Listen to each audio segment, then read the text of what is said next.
Hello, my name is Isabella Venezia, and I am here again today to tell you an incredibly depressing speech about mental illness and suicide in the United States. There are some really staggering facts that are out there that I think that everybody should be aware of and know about. Over 45,000 Americans in 2020 died by suicide, and I believe that those suicides are directly linked to mental illness and not having accessibility to mental health resources. 1 in 5 adults in the US suffer from some form of mental illness and either have previously or still currently are struggling with. That's 21% of the US population. It's a lot of people. A lot of people. Imagine being at work and you get some devastating news and you have no option to go home and process it in your own way, and you're forced to be at work and just go through it, and you're distracted and there's no work getting done anyway. But now imagine if you had a therapist that was accessible, or somebody to just talk to about everything, that was just as accessible as a physical nurse was growing up in middle school or high school or something like that. You know what I mean? I believe that mental health resources should be just as accessible as any type of resource that you can get at work or anything along those lines. Today, I'm going to talk to you all about some of the suicide statistics in the US. I'm going to talk about bringing therapists into more places and what that's going to look like, how that's going to change what it looks like out in the world like that. And I'm also going to talk about how do we get there? How do we make these changes happen, you know? But it brings me to my first point, which is there's a glaring problem in the US.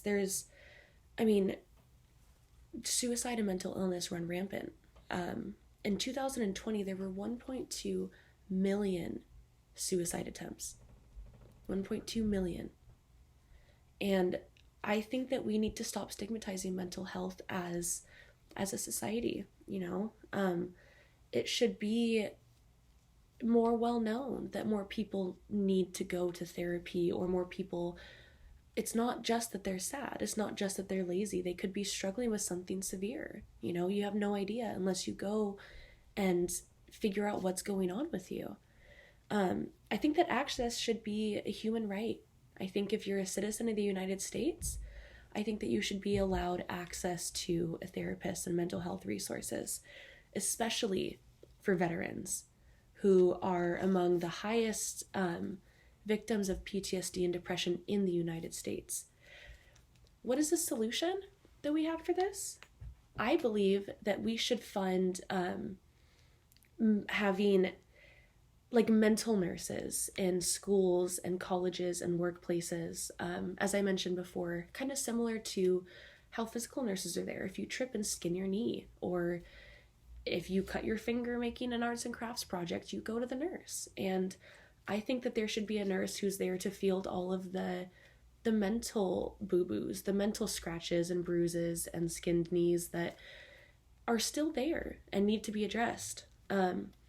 I think that if we were to be able to have psychiatrists, state-funded psychiatrists and therapists in schools, that we could do a slight tax on the medication or something like that, and put that money back into funding for the therapists and psychiatrists, and any extra money that's left over, it goes back into our society, channel it back into education, into where it needs to be in each town and city. And what does that look like? So let's say we do implement the therapists and the psychiatrists and stuff. How does that look in society? How does that look at schools? I think that if it was more accessible, that people would feel less ashamed about their feelings and feel more confident and at peace with themselves and be able to talk more freely about it. And it would lower the stigmatism against mental illness and being depressed, or even having something more severe along the lines. You'll never know unless you go and get yourself checked out.